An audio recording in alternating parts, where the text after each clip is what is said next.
little bit to the history of United Kingdom and European Union. In 1992, when UK wanted to join the euro, there was a massive crash of the pound, and many of you will remember it was called the Black Wednesday. And since then, UK never joined the European and Monetary Union, which is the single currency. And this is the second time that we have seen UK, and this time voluntarily exiting. In my opinion, and this is completely personal, coming from two backgrounds. One is from the economics background and the other from international business background.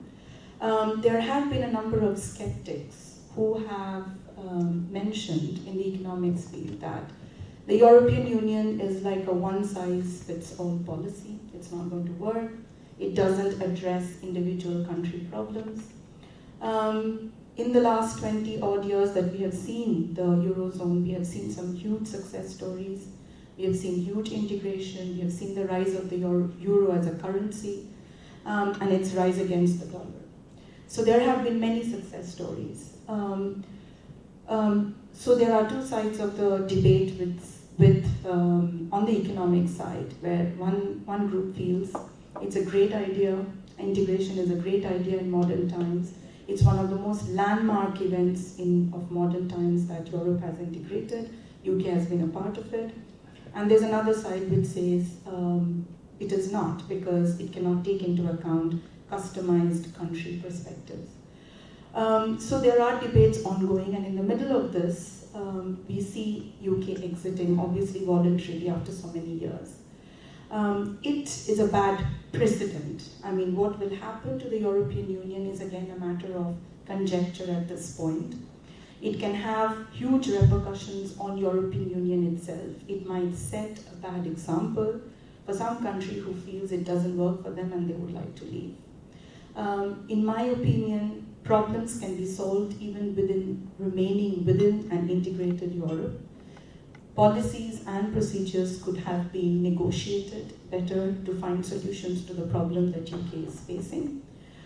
Simply cutting ties in the manner that it has been may not be or may be detrimental for the future international relations in other countries, in the region, and in many other parts of the world. I think an integrated Europe, including the UK, has a lot of benefits in terms of not only business and trade, but also security, migration, and many other issues. Some of the great minds of the world today and in modern times have been migrants from one country to another. So we cannot undermine the benefits of migration in economic history and in the power of nations. So it is definitely not a bad thing. It's how it is treated, how it is used, and what laws and regulations go around it. Also security. When Europe is integrated, security is much easier to achieve rather than disintegrated nations. So in my opinion, I think lots of work need to be done and care should be taken that more countries do not fall out of this situation simply because it's not working for them. Because this has been one of the most unprecedented successes in many ways of modern times. That's all for me. Thank you. I'm fascinated to hear views from around the room, because the views that I had leading up to the referendum and after the referendum were very much reflective of the kind of people that I mix with. I tend to mix with middle class, well-educated people, and I know, I think, one of the people I spoke to who voted leave. Everybody in my circle wanted to stay in. Now, that is not to say that the European Union doesn't have problems, because it does. I agree with the previous speaker that I think you're better off trying to fix those. I think in terms of the demographics of the vote, and I'm not sure how familiar you are with all this, just over 37% of the UK electorate voted to leave. It was a turnout slightly lower than they were expecting, partly due to the weather, which is an interesting curiosity. And the demographics between leave and stay split very heavily. Young people almost exclusively voted to remain, or a lot of older people voted. There's a majority amongst older people to leave. The big demographic split was on tertiary education. So people with university education typically voted to stay, and those without typically voted to leave. The poorer voted to leave, which is interesting because they kind of voted for a recession. The wealthier voted to stay. The cities voted to stay, and the countryside voted to leave. It was, I'm sure, for future students of politics and history, this will be an absolutely fascinating study. I guess my view for the lessons for the world, from our business point of view, I think is bad news because it creates uncertainty, and uncertainty is never good.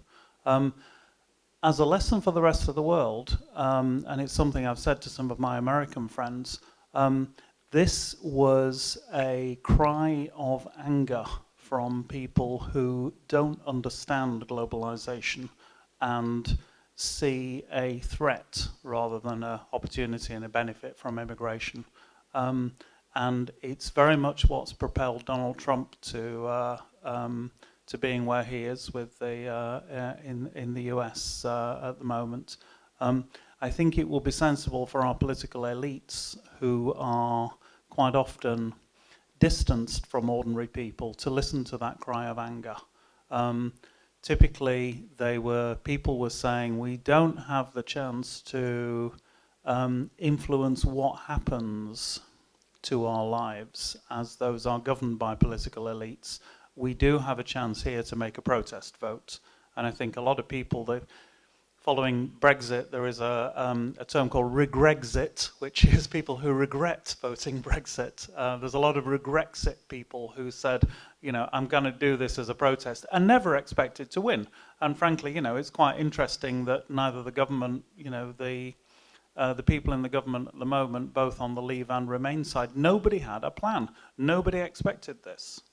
And, the day before the election, the day before the referendum, the market strengthened and the pound strengthened because every analyst said, oh yeah, it's going to be, people are going to vote to remain.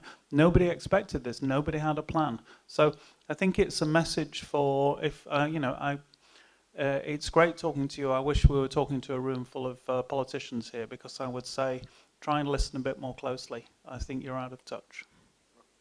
Thank you very much. Okay. So, yes, we'll continue, but you can go if you want. Yes, okay. So, we start from you. Yeah. So, okay, I think basically such kind of decision is not easy to be taken, and I'm not sure. I think voting, it was made just to see how's actually the public view, but this kind of decision should be made by experts. I think the UK, they have done some actually, I would say, cost-benefit analysis. They look at the benefits and the drawbacks from staying or leaving the EU. We have not to actually ignore that the EU, it's a big actually economic integration. Third of the world economy actually comes from EU. Basically, from the economic and international business point of view, in the short term, UK will suffer, but in the long term, I think they will survive. Because, yes, the EU, being a member of the EU, will open, the foreign markets for you. So all those trade obstacles will be removed. So if you want to export your products to GCC countries, other countries, for sure, you will be exempt from those traded, basically, like taxes, whatever. But I think that maybe UK, internally, nationally, they might have a problem, like with employment. So being a part of the EU, they will allow others to come and work. Maybe that could affect the employment actually, basically, or unemployment rate nationally. The other thing, we have not to ignore and forget that even the EU itself suffering They have a lot of financial problems. I mean, look, if we want to look at it, the big three economics in the EU, I think Germany, France, and Britain. And they have to inject billions of dollars for those poor, or what we say, economically suffering countries like Greece, like Italy, whatever. And I think that's simply the EU, they have to contribute to that, injected billions of dollars. So that's why I think it wasn't actually, that decision was made based on a very thorough study. I don't think it was made suddenly and just simply in one day. They were actually working on that, preparing, doing the whole actually basically work. And for sure they need to consult the people to make it more formal. But in the bottom line, I think, and briefly, I think in the short term they will suffer. But in the long term, I think because it's an economy that have the ability to survive, they might lose some basically business opportunities, international business opportunities, when they actually becoming basically out of the EU. But they can actually compensate it later on by opening, different. They might even, I would say, because people they trust the EU, the UK, basically products. I think it's marketable, and from the marketing point of view, they have a very well branded products that maybe will enable you they still to basically to recover in the long term. That's actually I think what I believe in. Thank you. Yeah. So in my opinion, it's been proven that cooperation is something that is advantageous to any country in the world. I mean, we have Brexit going on, and then at the same time, we're hearing about on the African continent, Morocco trying to rejoin the African Union. So it's like Maroc entry or something. So cooperation is always good for different sectors of a country's economy, politics, and survival. The United Kingdom has made a decision for whatever reason.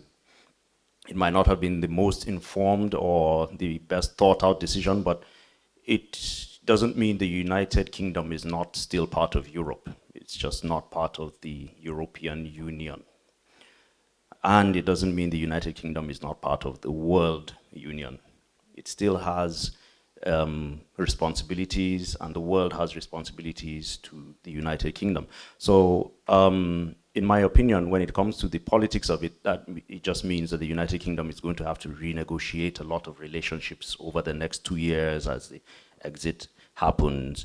From a public health and humanitarian point of view, well, there are a lot of things that were being done by the EU as a bloc all over the world.